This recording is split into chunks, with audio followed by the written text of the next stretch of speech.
हर कोशिश में शायद सफलता नहीं मिलती, हर कोशिश में शायद सफलता नहीं मिलती, लेकिन हर सफलता का कारण कोशिश ही होता है, हर सफलता का कारण कोशिश ही होता है। तो नमस्कार दोस्तों, मैं प्रकाश राव समाधान क्लासेस के YouTube चैनल पर आपका हार्दिक स्वागत करता हूं।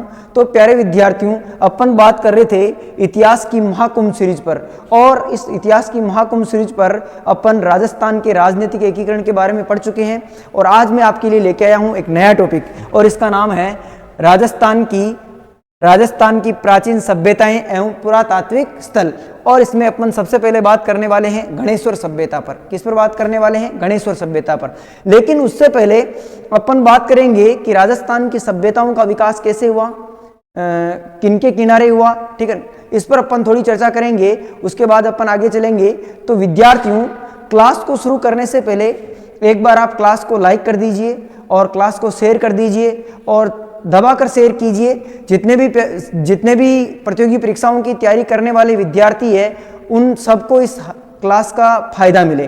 तो चलते हैं अपन आगे, एक एक टॉपिक पर अपन चर्चा करते हैं। तो विद्यार्थियों, आपको ये दिख रहा होगा राजस्थान, और इस राजस्थान की मैं बात करूं तो इस राजस्थान को दो भागों में बांटने वाली जो पर्वतमाला है वो कौन सी पर्वतमाला रही है? तो राजस्थान को दो भागों में बांटने वाली पर्वतमाला कौन सी रही प्यारे विद्यार्थियों? तो राजस्थान को दो भागों में बांटने वाली पर्वतमाला है जिसका नाम है अरावली पर्वतमाला। कौन सी पर्वतमाला? अरावली पर्वतमाला जो है राजस्थान को दो भागों में बांटती है। इसका एक भाग तो है प्यारे विद्यार्थियों, इसका एक भाग तो है पश्चिमी भाग। कौन सा भाग है? पश्चिमी भाग। और इसका एक भाग है पूर्वी भाग, या आप यूं कह सकते हो दक्षिणी पूर्वी भाग। यानी अरावली पर्वतमाला राजस्थान को कितने भागों में बांटती है? दो भागों में। और ये जो अरावली पर्वतमाला है, इस अरावली पर्वतमाला का प्रारंभ कहां से माना जाता है? तो इस अरावली पर्वतमाला का प्रारंभ माना जाता है खेड़ ब्रह्म पालनपुर गुजरात से। जबकि इस अरावली का सदूर दक्षिणतम जो पॉइंट है वो अरब सागर में डूबा हुआ है। इसीलिए अरब सागर को अरावली का क्या कहा जाता है? पिता कहा जाता है। अरावली का पिता कौन? अरब सागर। तो खेड़ ब्रह्म पालनपुर गुजरात से ये प्रारंभ होती है। और अरावली राष्ट्रपति भवन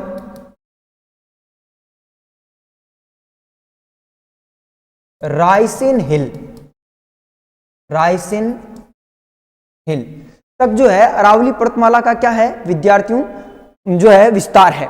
अगर मैं राजस्थान में बात करूं तो राजस्थान में ये कहां से प्रारंभ होती है? तो माउंट आबू सिरोही से लेकर जो है खेतड़ी, सिंगाना, नीमका थाना तक जो है इसका विस्तार है। इस अरावली पर्वतमाला को राजस्थान में क्या कहा जाता है? तो इस अरावली पर्वतमाला को राजस्थान में जो है जल वर्षा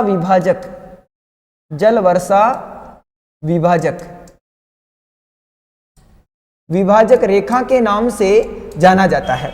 जल वर्षा विभाजक रेखा के नाम से जाना जाता है क्योंकि अरावली के समानांतर जो है, अगर मैं बात करूं तो अरावली के समानांतर अरावली के पश्चिमी भाग में वर्षा कम होती है, जबकि पूर्वी भाग में वर्षा क्या होती है? अधिक होती है। इसीलिए इसे जल वर्षा विभाजक रेखा या 50 सेंटीमीटर जल वर्षा विभाजक रेखा के नाम से जाना जाता है। इस अरावली का प्राचीन नाम क्या है? तो इस अरावली के प्राचीन नाम की बात करूं मैं तो इस अरावली का प्राचीन नाम था अडावल। क्या नाम था? अडावल इसका प्राचीन नाम था। और इसके पुराणों में मेरू पर्वत, सुमेरु पर्वत, परिपत्र आदि नाम मिलते हैं। जबकि इसे गुजरात में अरावली कहते हैं, राजस्थान में अडावल कहते हैं, और जबकि हरियाणा में ढांसी कहते हैं, और दिल्ली में रायसेन हिल के नाम से क्या किया जाता है? जाना जाता है। तो जो ये अरावली पर्वतमाला है, इस अरावली पर्वतमाला की जो कुल लंबाई कितनी है? तो कुल लंबाई है 692 किलोमीटर। कितनी है? 692। जबकि राजस्थान में लंबाई कितनी है? राजस्थान में लंबाई है इसकी 550 किलोमीटर। कितनी है? 550 किलोमीटर। इसका मतलब 80% जो अरावली है वो कहाँ है? आपकी राजस्थान में है। कहाँ पर है प्यारे विद्यार्थियों? राजस्थान में। तो दोस्तों 80% अरावली राजस्थान में है। तो आपको लग रहा होगा कि सर ज्योग्राफी पढ़ा रहे हैं, नहीं पढ़ा रहा हूं मैं, ठीक है, आप समझिए, ठीक है। तो ये जो अरावली पर्वतमाला है ये राजस्थान में जल वर्षा विभाजक रेखा का कार्य करती है। इसके पश्चिमी भाग में 50 सेंटीमीटर से कम वर्षा होती है। अब मुझे ये बताओ आप, अगर पश्चिमी क्षेत्र में वर्षा कम होगी तो भाग कैसा होगा इसका? इसका भाग होगा शुष्क। भाग कैसा होगा? शुष्क या अपन यूं कह सकते हैं सूखा, ठीक है। और जब भाग शुष्क होगा और भाग सूखा होगा और वर्षा कम होगी तो जनसंख्या कैसी निवास करेगी? कम। जनसंख्या क्या करेगी? जनसंख्या कम निवास करेगी, यानी जनसंख्या क्या पाई जाती है यहाँ पर? विरल जनसंख्या पाई जाती है। लेकिन अगर मैं पूर्वी भाग की बात करूं तो पूर्वी भाग में वर्षा क्या होती है? अधिक। 50 सेंटीमीटर से वर्षा क्या होती है? अधिक। वर्षा होती है अधिक, और वर्षा अधिक होगी तो इसका भाग कैसा होगा? इसका भाग होगा हरा भरा। क्या होगा? हरा भरा। और भाग हरा भरा होगा तो जनसंख्या क्या करेगी? ज्यादा निवास करेगी। जनसंख्या क्या करेगी? सघन। कैसी पाई जाएगी? सघन जनसंख्या पाई जाएगी। तो विद्यार्थियों, ये जो जल वर्षा विभाजक रेखा का कार्य करती है अरावली, इसी अरावली से राजस्थान की नदियों का क्या होता है? उद्गम होता है। राजस्थान के पश्चिमी भाग में अरावली से जो निकलने वाली नदियां जो पश्चिमी भाग से आती है वो अपना पानी कहां ले जाती है? तो वो अपना पानी ले जाती है अरब सागर में। कहां ले जाती है? अरब सागर में। कहां ले जाती है? अरब सागर में। जबकि अरावली के पूर्वी भाग में जो बहने वाली नदियां हैं वो पानी कहां पर ले जाती है? तो वो ले जाती है बंगाल की खाड़ी में। कहां ले जाती है? बंगाल की खाड़ी में। बंगाल की खाड़ी में। तो मैं यहां पर नदियों की बात क्यों कर रहा हूं? मैं नदियों की बात इसलिए कर रहा हूं विद्यार्थियों, क्योंकि राजस्थान की जितनी भी प्राचीन सभ्यताएं हैं वो किसी न किसी नदी के किनारे क्या हुई है? विकसित हुई है। तो राजस्थान की सभ्यता ही नहीं, पूरे विश्व की सभ्यताओं की बात करें तो वो किसके किनारे विकसित हुई है? नदियों के किनारे। तो मैंने ये चीज क्यों बताई? क्योंकि मानव वहां पर निवास करना पसंद करता था जहां पर सुख सुविधाएं हो, जहां पर जल की व्यवस्था हो। और आज आप भी जो है, अगर आधुनिक युग में आज वर्तमान में आप भी है तो कहीं आप ऐसी जगह मकान बनाना चाहेंगे जहां पर सारी भौतिक सुख सुविधाएं हो, ठीक है। आप रेगिस्तान में जाकर अपना मकान नहीं बनाना चाहेंगे। तो इसीलिए तो है राजस्थान की जितनी भी प्राचीन सभ्यताएं हैं वो नदियों के किनारे क्या हुई है? विकसित हुई है। और ऐसी ही एक सभ्यता है अपनी जिसकी सबसे पहले अपन चर्चा करने वाले हैं और उसका नाम है गणेश्वर सभ्यता। कौन सी सभ्यता? गणेश्वर सभ्यता। तो आइए अपन राजस्थान की एक एक सभ्यता पर क्या करते हैं? चर्चा करते हैं। तो चलिए अपन पहली सभ्यता पर चलते हैं। देखो आपको दो डायग्राम दिख रहे होंगे, पहले मैं हेडिंग डाल देता हूं। अपन सबसे पहले बात करने जा रहे हैं गणेश्वर सभ्यता पर। आप सभी हेडिंग डाल लीजिए, आप इसके अच्छे नोट्स बना सकते हैं। गणेश्वर सभ्यता, गणेश्वर सभ्यता। और इस गणेश्वर सभ्यता का मैंने हेडिंग डाल दिया और मैंने जो है स्क्रीन पर दो डायग्राम आ रहे हैं आपके। राजस्थान के दोनों नक्शे हैं, एक तो पुराना मैप है और एक नया मैप है। दोनों में मैं कंपैरिजन करके समझाऊंगा आपको, क्योंकि 7 अगस्त 2023 को अपने राजस्थान में जिलों की संख्या बढ़कर कितनी हो गई है? 50 हो गई है। हालांकि अब इसमें बहुत सारे हटने हैं, हटे या नहीं हटे तो भी अपन जो है वर्तमान परिस्थिति को देखते हुए मैं आपको पढ़ा रहा हूं, ठीक है।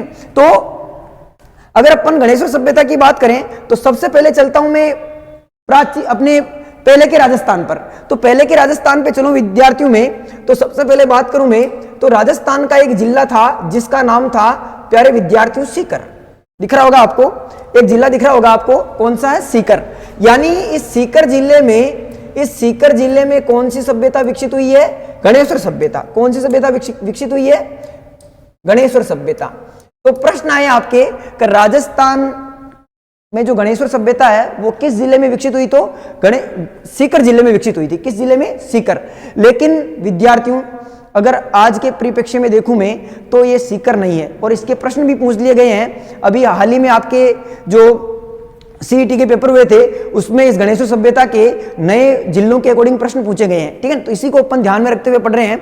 अगर मैं वर्तमान जिलों के 50 जिलों के परिप्रेक्ष्य के अनुसार अगर बात करें तो वर्तमान में किस जिले में है गणेश्वर सभ्यता?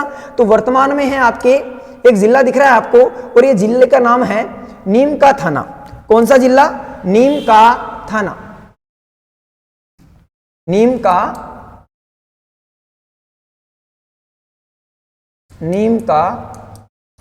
थाना। तो वर्तमान में गणेश्वर सभ्यता किस जिले में है? तो वर्तमान में नीम का थाना जिले में है। ठीक है, तो दोनों परिप्रेक्ष्य से समझ लिया अपन ने कि गणेश्वर सभ्यता सीकर जिले में थी, लेकिन वर्तमान में किस जिले में है? नीम का थाना जिले में है। ठीक है, तो दोनों दृष्टि से आपको ये याद रखना है। अब अपन आगे चलते हैं कि इस सभ्यता के बारे में और अपन आगे चर्चा कर लेते हैं। देखो, अब अपन नए परिप्रेक्ष्य पे आ गए हैं। ठीक है, यानी राजस्थान के नए जिलों के अकॉर्डिंग ही पढ़ने वाले हैं अपन। तो हेडिंग डाल लेते हैं अपन गणेश्वर सभ्यता। गणेश्वर सभ्यता। और गणेश्वर सभ्यता आपके किस जिले में है? गणेश्वर सभ्यता है आपके नीम का थाना जिले में। किस जिले में? नीम का थाना जिले में। नीम का थाना जिले में। ठीक है, तो मैं अब इस सभ्यता के बारे में विशेष चर्चा कर रहे हैं अपन। तो आगे चलिए अपन देखते हैं। देखो प्यारे विद्यार्थियों, ये जो आपके नीम का थाना जिला है, ये नीम का थाना जिला है। इसी नीम का थाना जिले में कुछ पहाड़ियां पड़ती है। कौन कौन सी पहाड़ियां पड़ती है अपन देख लेते हैं। तो इसमें पहाड़ियां पड़ती है आपके खंडेला की पहाड़ियां, अरावली पर्वतमाला की एक पहाड़ियां है जिनका नाम क्या है प्यारे विद्यार्थियों? खंडेला की पहाड़ियां। कौन सी पहाड़ियां? खंडेला की पहाड़ियां। खंडेला की पहाड़ियां।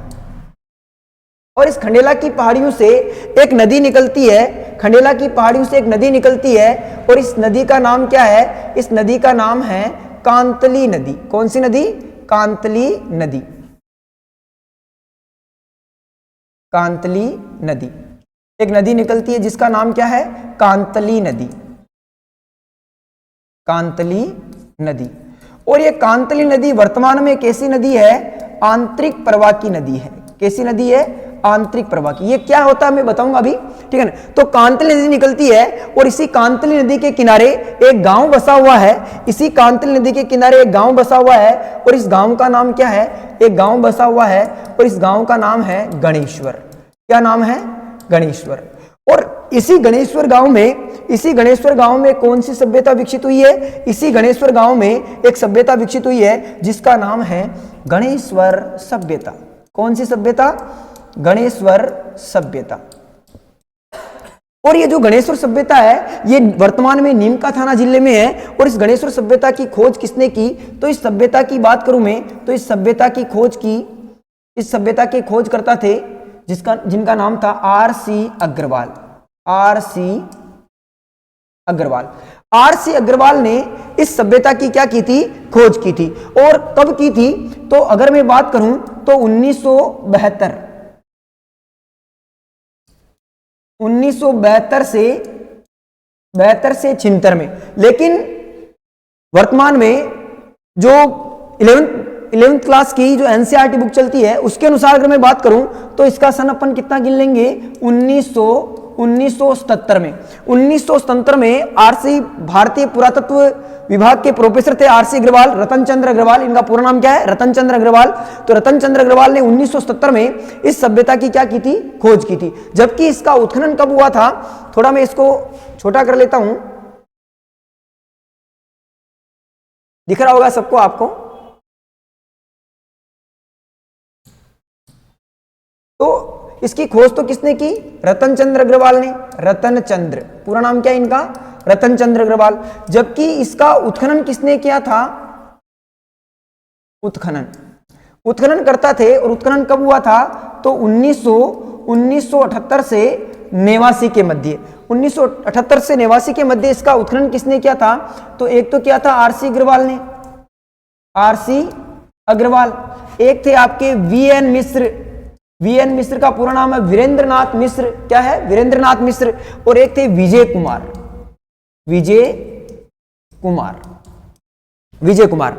आर.सी. अग्रवाल, वी.एन. मिश्र और विजय कुमार ने इस सभ्यता का जो है क्या किया था? उत्खनन किया था। जबकि खोज किसने की थी? तो रतन चंद्र अग्रवाल ने इसकी क्या की थी? खोज की थी। तो अभी अपन बात कर रहे थे कि ये जो कांतली नदी है ये आंतरिक प्रवाह की नदी है। और पूर्ण रूप से राजस्थान में बहने वाली आंतरिक प्रवाह की सबसे लंबी नदी भी कौन सी है? कांतली नदी है। तो आंतरिक प्रवाह क्या होता है इसको भी समझ लेते हैं अपन।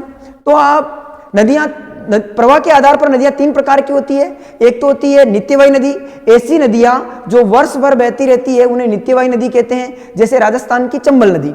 एक नदी है अल्पकालिक नदी, ऐसी नदियां जो वर्ष भर न बहकर केवल वर्षा ऋतु में बहती है उन्हें कहते हैं अल्पकालिक नदियां, जैसे राजस्थान की बनास नदी।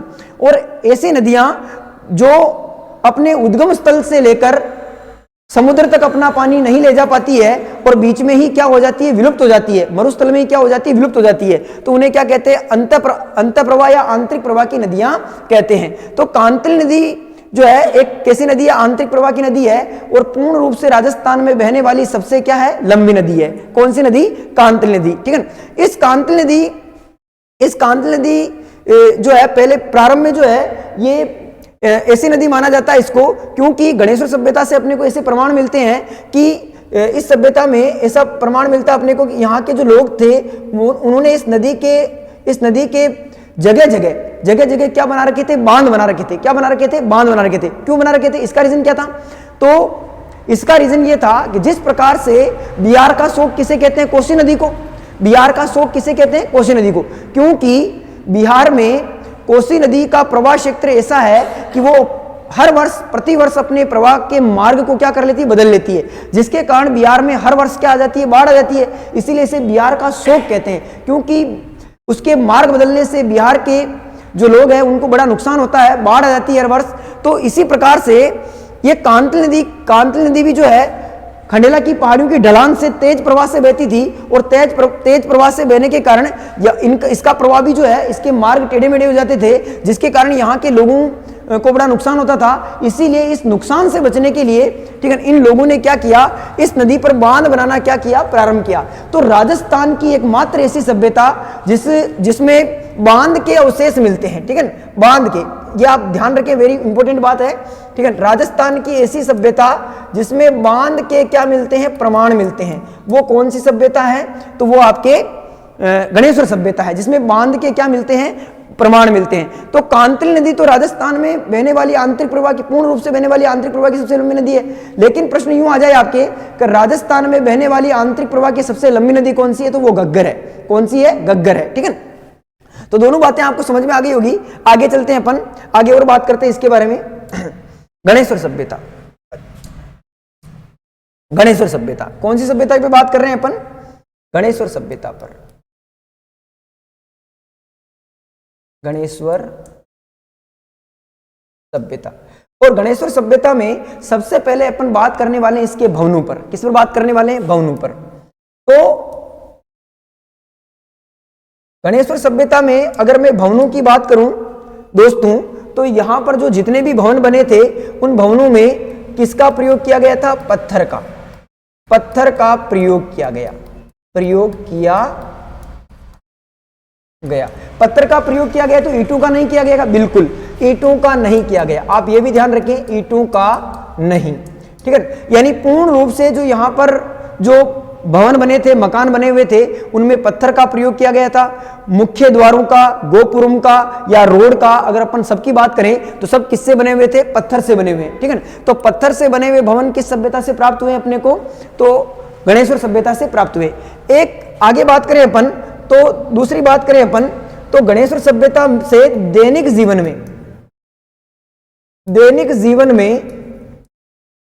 में काम आने वाली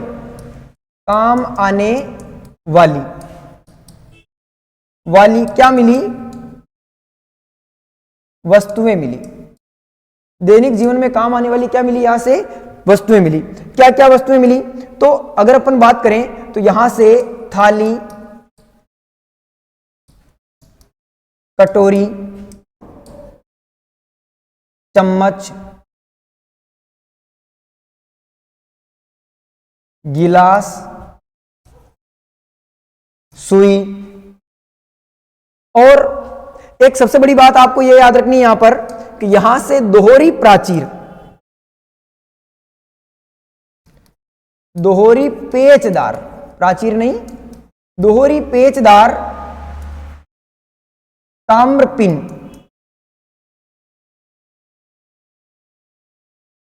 ताम्रपिन के क्या मिले, प्रमाण मिले। दोहरी पेचदार ताम्रपिन के क्या मिले यहां से प्रमाण मिले।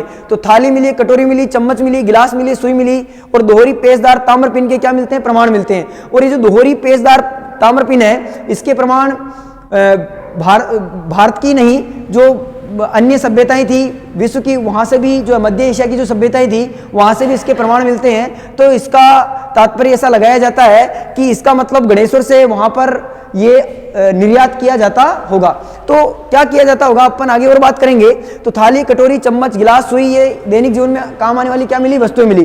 पर आपको ऐसा लग रहा होगा कि क्या दैनिक जीवन में ये काम आते हैं क्या। तो अपन आज की बात नहीं कर रहे हैं। अगर आज की सभ्यता की बात करूं तो आज अगर अपन यहाँ पर ये तहस नहस हो जाए और सभ्यताएं दब जाए, अपन उथल पुथल हो जाए, दब जाए, तो यहाँ पर आने वाले समय में जो पुरातत्ववेत्ता है वो अगर खोजेंगे तो क्या मिलेगा, मोबाइल मिलेगा, ठीक है ना, और इलेक्ट्रॉनिक बोर्ड मिलेगा, कैमरा मिलेगा, ठीक है, तो ऐसी चीजें मिलेगी, ठीक है। पर अपन उस समय की बात कर रहे हैं तो उस समय थाली, कटोरी, चम्मच, गिलास, सुई, ठीक है, ये दैनिक जीवन में काम आने वाली क्या थी वस्तुएं थी, ठीक है। तो ये यहां से प्राप्त हुई। इसके अलावा और क्या मिला, इसके अलावा यहां से और इसकी क्या विशेषता रही है वो भी अपन बात कर लेते हैं। तो एक यहां से एक विशेषता पर बात करते हैं अपन, एक विशेषता पर बात करते हैं। एक यहां पर मछली पकड़ने का, क्या पकड़ने का, मछली पकड़ने का क्या मिला, कांटा मिला। मछली पकड़ने का क्या मिला, कांटा। मछली पकड़ने का कांटा मिला। इसका मतलब क्या है कि यहाँ कांतल नदी जो थी वो नित्यवाही नदी थी और उसमें जो मछलियां होती थी उन्हें यहाँ के लोग क्या करते थे, पकड़ते थे। और पकड़ते किस लिए थे, खाने के लिए, ठीक है। ऐसा तो नहीं भी खिलाने के लिए पकड़ते थे, खाने के लिए क्या करते थे, इसे पकड़ते थे। यानी इसका मतलब क्या था, इसका मतलब गणेश्वर के लोग कैसे थे, गणेश्वर के जो निवासी थे, गणेश्वर के लोग क्या करते थे, लोग एक तो शाकाहारी थे और एक क्या थे, मांसाहारी थे।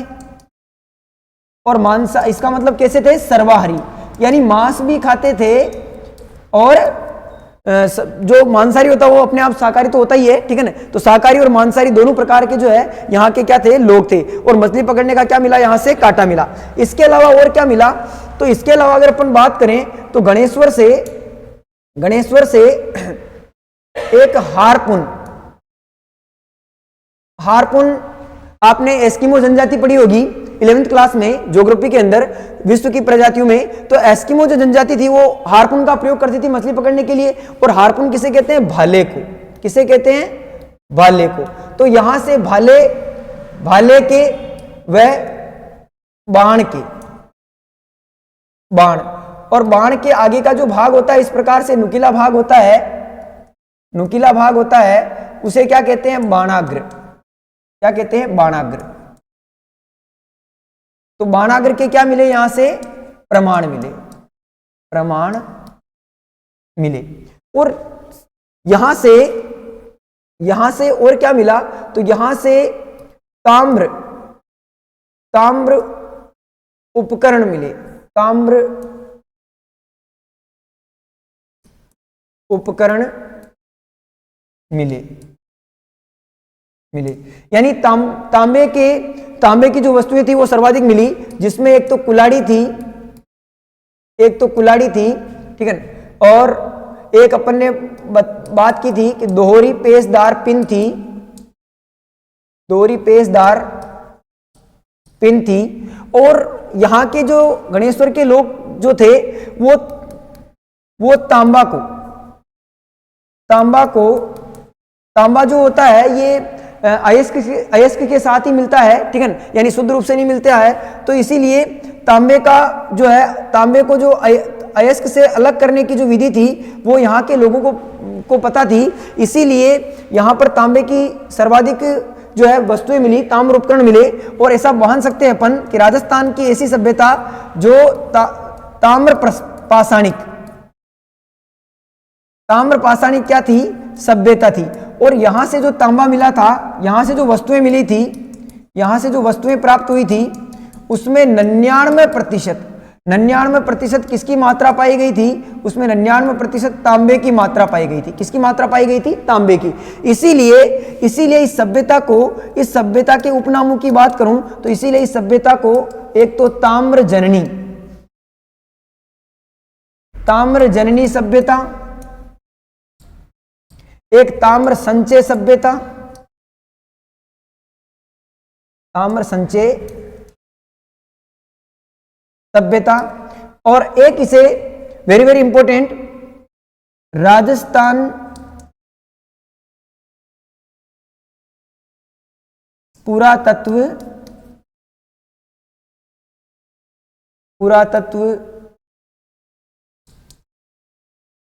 का पुष्कर सभ्यता के नाम से क्या किया जाता है, जाना जाता है। एक तो ताम्रजन्य सभ्यता, एक ताम्र संचय सभ्यता, और एक पुरातत्व का पुष्कर सभ्यता के नाम से क्या किया जाता है, इसे जाना जाता है। तो यहां पर आप दो बात जरूर ध्यान रखें कि राजस्थान की तांबा नगरी किसे कहते हैं, तो खेतड़ी, सिंगाना, नीम का थाना को कहते हैं। जब पहले किस में आता था, ये झुंझुनू में आता था, अब किस में आता है, नीम का थाना में। तो राजस्थान की तांबा नगरी तो कौन सी है, तो नीम का थाना, सॉरी खेतड़ी, सिंगाना, नीम का थाना।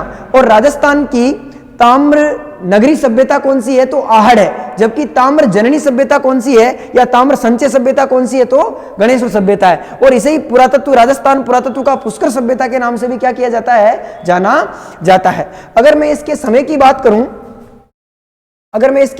बात करूं, तो इस सभ्यता का जो समय है वो डीपी अग्रवाल ने, पुरातत्व विभाग के जो पुरातत्ववेत्ता है डीपी अग्रवाल, इन्होंने इस सभ्यता का समय क्या माना है, तो इस सभ्यता का समय माना है इन्होंने 3000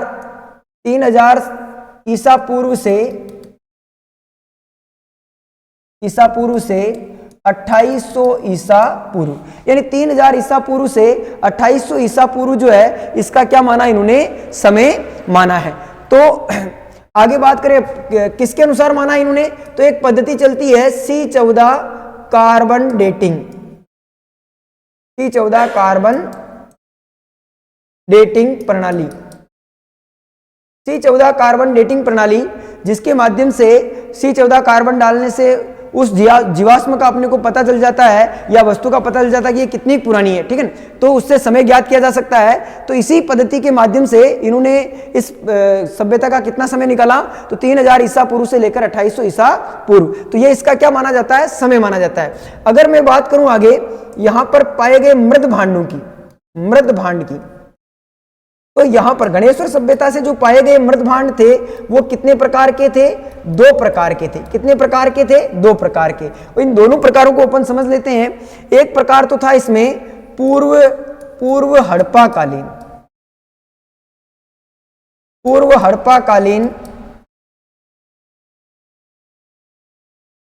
मृद भांड, और एक प्राचीन राजस्थान के प्राचीन शिल्पकला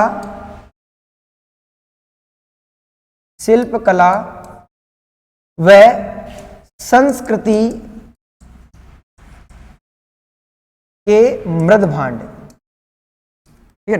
तो एक तो पूर्व हड़प्पाकालीन मृद भांड और एक राजस्थान के प्राचीन शिल्पकला व संस्कृति के मृद भांड, यानी 2 प्रकार के यहां से मृद भांड मिले। और इन मृद भांडों में, इन मृद भांड जो ये मृद भांड पाए गए थे राजस्थान में, ये किस रंग के थे, तो ये कपी मृद भांड, इन्हें कपी मृद भांड या कपीस वर्णी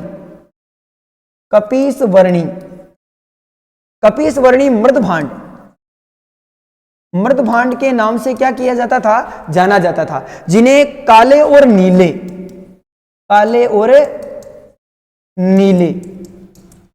रंग से क्या किया जाता था, सजाया जाता था। काले और नीले रंग से क्या किया जाता था, सजाया जाता था। जबकि अपन अगर इन दोनों मृद भांडों में अगर अपन बात करें, तो इन दोनों मृद भांडों की बात करूं मैं, तो इनमें 6 प्रकार के जो है कुल मृद भांड मिले हैं। जिनमें अपन बात करें तो एक तो थे आपके थासले के आकार के, थासला किसे कहते हैं, प्लेट, ठीक है। एक तो थासला या प्लेट के आकार के, एक आपके हांडी के आकार के। हांडी आप जानते होंगे, ठीक है। पहले जो डेग होती थी सब्जी बनाने की, उसकी जगह किसका प्रयोग किया जाता था, हांडी का, ठीक है। काले कलर की होती थी हांडी, तो उसका प्रयोग किया जाता था। तासले, हांडी, एक कलश का संग्रहण करने के बर्तन, संग्रहण करने के बर्तन, तासले, हांडी और एक प्याले और एक छल्लेदार मिट्टी के मृदभांड। और इसकी सबसे बड़ी विशेषता ये थी कि जो छल्लेदार मृदभांड थे वो राजस्थान की एकमात्र ऐसी सभ्यता, जहां से छल्लेदार एकमात्र सभ्यता जिससे छल्लेदार क्या मिले, मृदभांड मिले। तो राजस्थान की एकमात्र ऐसी सभ्यता थी दोस्तों जहां से छल्लेदार मिट्टी के क्या मिले हैं, मृदभांड मिले। तो 6 प्रकार के, एक तासले यानी प्लेट, एक हांडी, एक कलश, एक संग्रहण करने के बर्तन, एक प्याले और एक कटोरी और एक छल्लेदार मिट्टी के मृदभांड के जो है यहाँ से क्या मिलते हैं, प्रमाण मिलते हैं। और एकमात्र ऐसी सभ्यता जिसके छल्लेदार मृदभांड के क्या मिलते हैं, प्रमाण मिलते हैं। तो ये राजस्थान की कौन सी सभ्यता थी आपके, तो गणेश्वर सभ्यता थी। पर गणेश्वर सभ्यता में अपन ने एक स्थान देखा था प्यारे विद्यार्थियों, कौन सा स्थान देखा था, अपन ने बात की थी यहाँ पर एक पहाड़ियां है इस सभ्यता में जिसका क्या नाम था, खंडेला की पहाड़ियां। और इन्हीं खंडेला की पहाड़ियों की क्या विशेषता है ये भी देख लेते हैं। ये खंडेला की पहाड़ियां बड़ी प्रसिद्ध है, क्यों प्रसिद्ध है उसके बारे में देख लेते हैं अपन। खंडेला की पहाड़ियां देख लेते हैं, यहां पर नोट लगा के लिख लो आप अपने नोट्स में नोट बना के लिखें खंडेला की पहाड़ियां, खंडेला की पहाड़ी। और ये खंडेला की पहाड़ियां प्रसिद्ध थी मां प्रार्थी। इस खंडेला की पहाड़ियों में एक गांव बसा हुआ है, पहाड़ियों में एक गांव बसा हुआ है और इस गांव का नाम क्या है, इस गांव का नाम है खंडेला। इस गांव का नाम क्या है, खंडेला। और इस खंडेला गांव प्रसिद्ध है, ये खंडेला गांव क्या है, प्रसिद्ध है। किसके लिए प्रसिद्ध है, तो ये गोटा, लप्पा, लप्पी, किरण और बाकड़ी, इनके लिए क्या है, प्रसिद्ध है। ये वीडियो एग्जाम 2021 का प्रश्न है, ऐसा प्रश्न पूछा गया है। और सेकंड ग्रेड एग्जाम 2018 में भी ये प्रश्न पूछा हुआ है, ठीक है। तो खंडेला प्रसिद्ध है किस लिए, गोटा, लप्पा, लप्पी, किरण, बाकड़ी के लिए। और ये गोटा, लप्पा, लप्पी, किरण, बाकड़ी क्या है दोस्तों, तो ये है गोठा का प्रकार, गोठे के प्रकार। अब आपको लग रहा है गोठा क्या होता है, तो गोठा क्या होता है, तो आपने ओढ़नी पर, साड़ी पर या इस पर आपने फीत लगी हुई देखी होगी, फीत, जिसे अपनी भाषा में क्या कहते हैं, फीत। तो इसी फीत को क्या कहते हैं, गोठा कहते हैं, ठीक है। तो गोठा, लप्पा, लप्पी, किरण, बाकड़ी ये सब गोठे के क्या है, प्रकार है। और ये जो गोठा या लप्पा, लप्पी, किरण, बाकड़ी है ये किस पर लगाया जाता है, तो ये पीला पर लगाया जाता है, पीला पोमचा पर। किस पर लगाया जाता है, पीला पोमचा पर लगाया जाता है। और ये जो पीला पोमचा है, ये पीला पोमचा सर्वाधिक कौन ओढ़ती है, तो ये पीला पोमचा सर्वाधिक ओढ़ती है जाट महिलाएं। कौन ओढ़ती है, जाट महिलाएं। शेखावटी में जाट महिलाएं जो है वो सर्वाधिक कौन सा पोमचा ओढ़ती है, पीला पोमचा ओढ़ती है, ठीक है। कौन सा पोमचा ओढ़ती है, पीला पोमचा। लेकिन राजस्थान में और भी बहुत सारी ओढ़नियां हैं, जैसे तारा भात की, केरी भात की, बिंदिया भात की, ज्वार भात की, भिंडी भात की, ठीक है। तो ये सब ओढ़नियां जहां पर भात लग जाए आगे तो आप समझ लेना किसकी ओढ़नियां है, आदिवासियों की। तो पीला पोमचा तो कौन ओढ़ती है, जाट महिलाएं, शेखावटी की। लेकिन जो भात की जितनी भी ओढ़नियां है वो कौन ओढ़ती है, तो वो आदिवासी महिलाएं ओढ़ती है, तो जाट महिलाएं ओढ़ती है। और ये जो पीला है इसको बनाने वाला क्या कहलाता है, तो इसको बनाने वाला या अपन कह सकते हैं कि रंगने वाला क्या कहलाता है, रंगरेज। क्या कहलाता है, रंगरेज, या इसे ही कहते हैं नीलघर या रंगरेज कहते हैं। और इसे बेचने वाला क्या कहलाता है, तो बेचने वाला, इसे बेचने वाला कहलाता है बिसाईती। क्या कहलाता है, बिसाईती। आज तो आप जैसा मर्जी हो आप दुकान पे जाके आप ओढ़नी ला सकते हो, लेकिन उस समय जब ये प्रारंभ में चले थे तब यानी एक गांव में फेरी लगाने वाला, गांठ बांधकर फेरी लगाने वाला आता था, उसे कहते थे बिसाईती। और बोल कर आवाज देकर जो है ऐसे ओढ़नियां बेचता था, उसे क्या कहते थे, बिसाईती। तो इसे बनाने वाला तो कौन होता है, नीलघर या रंगरेज, और बेचने वाला कौन होता है, बिसाईती, ठीक है। तो ये गोठे के क्या है, प्रकार है। और अगर पीला पोमचा की बात करूं तो इसके भी आजकल बहुत सारे वर्जन आ गए, पर प्रारंभ में जब ये चला था तो राजस्थान की प्राचीन संस्कृति के अनुसार बात करें तो ये 2 प्रकार का था। कितने प्रकार का था? 2 प्रकार का। पीला पोमचा कितने प्रकार का, इधर लिख के बता देता हूं मैं आपको, पीला पोमचा, या इधर यूं लिख देता हूं मैं पोमचा। पोमचा कितने प्रकार का था? 2 प्रकार का था। कितने प्रकार का था? 2। कौन कौन सा? एक तो होता था पीला और एक होता था पोमचा। अब आपको ऐसा लग रहा होगा कि पोमचा तो ऊपर लिखा हुआ है, ठीक है, लेकिन एक तो होता था पीला और एक होता था पोमचा, और इस पोमचे का ही एक वर्जन था, ठीक है ना। जैसे आजकल वर्तमान में जापानी पोमचा, ठीक है ना, बहुत सारे प्रकार के पोमचे आ गए हैं, लेकिन वर्तमान में जो पोमचा चलता है वो कौन सा था अभी उसको देख लेते हैं अपन, ठीक है। तो पोमचा जो था, एक पोमचा ये देखो आप, ये आपको पोमचा लग रहा होगा, ठीक है, और ये पोमचा कैसा है? ये पीला पोमचा है। कैसा है? पीला पोमचा। और ये इसे अपन केवल पीला भी कह सकते हैं विद्यार्थियों। पीला क्यों कह सकते हैं? इसका रीजन क्या है? तो पीला इसलिए कह सकते हैं क्योंकि पीला कब उड़ाया जाता है? पीला उड़ाया जाता है प्यारे विद्यार्थियों पुत्र जन्म की प्राप्ति पर। पुत्र जन्म की प्राप्ति पर, पुत्र जन्म की प्राप्ति पर क्या उड़ाया जाता है? पीला उड़ाया जाता है। और किसके द्वारा उड़ाया जाता है? तो ये पीहर पक्ष के द्वारा, पीहर पक्ष के द्वारा जो है ये जच्चा के लाया जाता है, यानी जो जन्म देने वाली माँ है उसके लाया जाता है, और पीहर पक्ष के द्वारा उड़ाया जाता है। कब उड़ाया जाता है? तो ये जलवा पूजन पर। कब? जलवा पूजन, या अपन कह सकते हैं कुआ पूजन पर, कुआ पूजन पर, ठीक है। और फर्स्ट ग्रेड एग्जाम 2022 में इससे संबंधित एक प्रश्न पूछा गया था।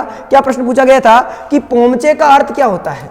पोमचा का अर्थ क्या होता है, ठीक है। तो पोमचे का अर्थ कैसा होता है विद्यार्थियों? पोमचे का अर्थ होता है, पोमचे का अर्थ होता है कमल का फूल। कमल का फूल, कमल का फूल कैसे? आपको दिख रहा होगा, ये पीला होता है, इस पीले के किनारों पर तो क्या होता है? लाल लाल कलर होता है, और बीच में वापस जो है लाल कलर होता है, जबकि पूरा इसके इर्द गिर्द जो है वो पीला रंग होता है। इसीलिए बीच में ऐसा लगता है कि गुलाब का फूल है या कमल का फूल है, ऐसा लगता है, इसीलिए इसका अर्थ क्या है? कमल का फूल। तो फर्स्ट ग्रेड एग्जाम 2022 में ये प्रश्न पूछा गया था कि पोमचे का अर्थ क्या है? तो कमल का फूल। एक होता है पोमचा। आजकल पोमचे के बहुत सारे वर्जन चल गए हैं, बहुत सारे वर्जन चल गए हैं, लेकिन पहले जो पोमचा होता था वो इस प्रकार का आता था, चुंदड़ की टाइप। और ये जो पोमचा है ये महिलाएं जो कुंवारी कन्याएं हैं, कुंवारी कन्याएं नहीं ओढ़ती थी, और ये विवाह के बाद, कब? विवाह के बाद ओढ़ा जाता है, विवाह के बाद ओढ़ा जाता है। तो पोमचा तो विवाह के बाद उड़ा जाता था, और पीला कब उड़ा जाता था? पुत्र जन्म की प्राप्ति पर। तो पुत्र जन्म की प्राप्ति पर जो है राजस्थान में पीला पोमचा उड़ने का रिवाज है, जबकि पुत्री जन्म पर गुलाबी पोमचा उड़ा जाता है। कौन सा उड़ा जाता है? गुलाबी पोमचा। हालांकि ग्रामीण क्षेत्रों में जो है पीला ही लाया जाता है, अपन पीला ही कहते हैं उसे, लेकिन अपने को कॉम्पिटिटिव एग्जाम की दृष्टि से ये ध्यान रखना है कि पुत्री जन्म पर गुलाबी और पुत्र जन्म पर कौन सा? पीला पोमचा उड़ाया जाता है। तो इस प्रकार से ये चीजें आपको याद रखनी है। और ये आपकी गणेश्वर सभ्यता थी, और खंडेला क्यों प्रसिद्ध था, एक बार इसे अपन रिवाइज कर लेते हैं 2 मिनट के लिए, फिर अपन आज का क्लास को विराम देते हैं। एक बार देखिए अपन ने क्या क्या पढ़ लिया आज। सभी विद्यार्थी ध्यान से देखें एक बार। देखो, अपन ने सबसे पहले बात की थी कि राजस्थान को 2 भागों में बांटने वाली जो पर्वतमाला है वो अरावली पर्वतमाला है, और ये राजस्थान में 50 सेंटीमीटर जल वर्षा विभाजक रेखा का कार्य करती है या समानांतर रेखा का कार्य करती है, क्योंकि अरावली के पश्चिमी भाग में 50 सेंटीमीटर से कम वर्षा होती है और अरावली के पूर्वी भाग में 50 सेंटीमीटर से वर्षा अधिक होती है, ठीक है। तो पश्चिमी भाग में, और ये जो अरावली पर्वतमाला है ये खेड़ब्रह्म पालनपुर गुजरात से इसका जो है प्रारंभ होता है, और ये अरब सागर में इसका सदूर दक्षिणतम भाग जो है अरब सागर में डूबा हुआ है, इसीलिए इसे क्या कहते हैं? अरब सागर को अरावली का पिता कहते हैं, ठीक है। और ये राष्ट्रपति भवन रायसेन हिल दिल्ली तक जो है इसका भाग विस्तृत है, और प्राचीन नाम इसका अड़ावल था। कुल लंबाई 692 किलोमीटर, राजस्थान में 550 किलोमीटर, जबकि 80% अरावली जो है वो कहां पर है? आपके राजस्थान में है, ठीक है।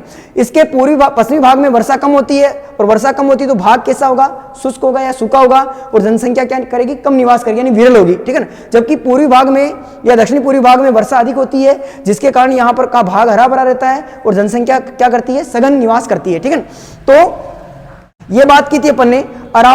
अरावली से राजस्थान की बहुत सारी नदियों का उद्गम होता है। अरावली के पूर्वी भाग से निकलने वाली नदियां बंगाल की खाड़ी में अपना जल ले जाती है, जबकि अरब सागर में पश्चिमी भाग से निकलने वाली नदियां कहां पर ले जाती है? अरब सागर में, ठीक है ना। हालांकि एक माही नदी ऐसी है जिसका उद्गम जो है पूर्वी भाग से होता है, विंध्याचल पर्वत से होता है, और वो राजस्थान के दक्षिणी भाग में कर्क रेखा को 2 बार काटती हुई अरब सागर में अपना पानी लाती है। तो वो एक अपवाद है, उसको अपन समझ सकते हैं, अपन ज्योग्राफी में बात करेंगे उसकी। आगे अपन ने बात की थी कि राजस्थान की सभी प्राचीन सभ्यताएं जो है वो नदियों के किनारे विकसित हुई है। और सबसे पहले अपन ने बात करना प्रारंभ किया था गणेश्वर सभ्यता पर, और मैंने आपको दोनों डायग्राम के माध्यम से समझाया था कि अगर पूरा 7 अगस्त 2023 से पहले के राजस्थान को देखें अपन, तो ये किस जिले में पड़ती थी? सीकर में। लेकिन वर्तमान में किस जिले में पड़ती है? नीमका थाना जिले में पड़ती है। कौन सी सभ्यता? गणेश्वर सभ्यता। उसके बाद में अपन ने बात की कि गणेश्वर सभ्यता नीमका थाना जिले में है वर्तमान में, और अभी हाल ही में सीट एग्जाम में इस दृष्टि से प्रश्न भी पूछा गया है, तो आपको ये ध्यान रखना है। तो इसी नीमका थाना जिले में खंडेला की पहाड़ियां हैं, और खंडेला की पहाड़ियों से एक नदी निकलती है, इसका नाम क्या है? कांतली। और ये जो कांतली नदी है ये आंतरिक प्रवाह की नदी है। और आंतरिक प्रवाह का मतलब क्या होता है? ऐसी नदी जो उद्गम से लेकर अपना पानी समुद्र तक नहीं पहुंचा पाती है और बीच में ही क्या हो जाती है? विलुप्त हो जाती है, उसे कहते हैं आंतरिक प्रवाह की। और इस नदी के जो है क्षेत्र में जो है क्या बनाए गए हैं? बांध बनाए गए हैं। तो बांध के प्रमाण राजस्थान की किस सभ्यता से मिलते हैं? गणेश्वर सभ्यता से। और क्यों बनाए गए? मैंने आपको समझाया था कि बिहार के अंदर जो है कोसी नदी बहती है, और ये कोसी नदी को बिहार का शोक कहा जाता है। क्यों कहा जाती है? क्योंकि वो प्रतिवर्ष जब अपने प्रवाह में बहती है तो अपने मार्ग बदल लेती है, जिसके कारण वहां के लोगों को क्या होता है? भारी नुकसान होता है। तो इसी प्रकार से ये नदी भी पहले अपने मार्ग बदलती थी, इसीलिए जो है इसके किनारे लोग बांध यानी बाढ़ से बचने के लिए जगह जगह पर किसका निर्माण करते थे? बांध का। तो इसीलिए राजस्थान की एकमात्र सभ्यता जिसमें बांध के प्रमाण मिलते हैं गणेश्वर है, ठीक है। और ये गणेश्वर सभ्यता किस गांव में विकसित हुई है? गणेश्वर गांव में। इस नदी के किनारे गणेश्वर गांव है, और इसी गणेश्वर गांव में यह सभ्यता विकसित हुई है। और इसकी खोज भारतीय पुरातत्व विभाग के प्रोफेसर आर.सी. अग्रवाल यानी रतन चंद्र अग्रवाल ने की थी। कब की थी? तो 1972 से 76 में। जबकि 11th क्लास की पुस्तक एनसीईआरटी में ये स्पष्ट दे रखा है हिस्ट्री की में कि इसकी खोज कब की थी उन्होंने? 1977 में। तो आप दोनों आंकड़े याद रख सकते हो। उत्खनन 1978 से 89 में आर.सी. अग्रवाल, वी.एन. मिश्र यानी वीरेंद्रनाथ मिश्र और विजय कुमार ने इसका क्या किया था? उत्खनन किया था, ठीक है। इसके बाद में अपन ने बात की थी गणेश्वर सभ्यता की विशेषताओं पर। तो यहां पर जो भवन मिले हैं उनमें पत्थरों का प्रयोग किया गया है, यानी ईंटों का नहीं। मैंने स्पष्ट लिखा है ईंटों का नहीं, ठीक है। और दैनिक जीवन में काम आने वाली वस्तुएं मिली। और उस समय दैनिक जीवन में काम आने वाली वस्तुएं क्या थी? थाली, कटोरी, चम्मच, गिलास, सुई, दोहरी, पेचदार ताम्रयुगीन के जो है ताम्रयुगीन जो पिन थी उसके प्रमाण मिले। विशेषता मछली पकड़ने का कांटा मिला। और गणेश्वर लोग मछली पकड़ने का कांटा मिला, इसका मतलब मछली को किस लिए पकड़ते थे? खाने के लिए। इसका मतलब यहाँ के लोग शाकाहारी भी थे और मांसाहारी भी थे, यानी कैसे थे? सर्वाहारी थे। फिर अपन ने बात की थी कि यहां से हारपून यानी भाले के प्रमाण मिले। और बाण के आगे का जो नुकीला भाग होता है उसे क्या कहते हैं? बाणाग्र। तो इसके भी क्या मिले? यहां से प्रमाण मिले, ठीक है। ताम्र उपकरण मिले, जिससे कुल्हाड़ी, दोहरी, पेचदार पिन मिली, जिसके मध्य एशिया की जो सभ्यताएं थी वहां पर भी इसका प्रमाण मिलता है। इसका मतलब यह है कि इसके प्रमाण मध्य एशिया की जो जितनी भी सभ्यताएं थी उनसे भी इसका लिंक बिठाया जाता है, ठीक है। और अभी हाल ही में सीटी में ऐसा प्रश्न भी पूछा गया था कि राजस्थान की ऐसी सभ्यता, और सत्य वाले कुट में प्रश्न पूछा गया था कि राजस्थान की ऐसी सभ्यता जहां पर तांबा आयात किया जाता था विदेशों से, ठीक है। तो आयात नहीं किया जाता था, निर्यात किया जाता था। और किस सभ्यता से किया जाता था?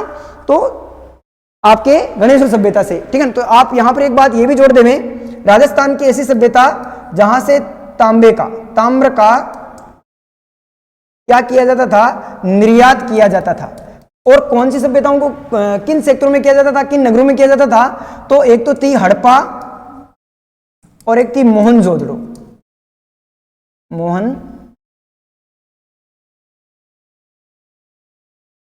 ठीक है। तो ये दोनों सभ्यताएं ऐसी थी, हड़प्पा और मोहनजोदड़ो नगरों में यहां से तांबे का क्या किया जाता था? निर्यात। जबकि प्रश्न में क्या पूछा था सीईटी में? कि आयात। सत्य वाले कुट में क्या आया था? आयात। जबकि क्या किया जाता है? निर्यात किया जाता है, यानी बेचा जाता था, ठीक है। ताम्रपाषाणिक राजस्थान की एकमात्र सभ्यता जहां जो ताम्रपाषाणिक सभ्यता है, और यहां से जो वस्तुएं मिली है उनमें 99% किसकी मात्रा पाई गई है? तांबे की पाई गई है। उपनाम ताम्रजन्य सभ्यता, ताम्र संचय सभ्यता और पुरातत्व का पुष्कर सभ्यता के नाम से भी क्या किया जाता है? इसे जाना जाता है। और लास्ट अपन ने बात की थी कि इसका जो समय है वो भारतीय पुरातत्ववेत्ता के प्रोफेसर डीपी अग्रवाल ने इसका समय क्या बताया है, C14 कार्बन डेटिंग प्रणाली के तहत 3000 से 2800 ईसा पूर्व। और यहाँ से जो मृदभांड मिले हैं वो दो प्रकार के थे, एक तो पूर्व हड़प्पाकालीन मृदभांड और एक राजस्थान की प्राचीन शिल्पकला व संस्कृति के मृदभांड।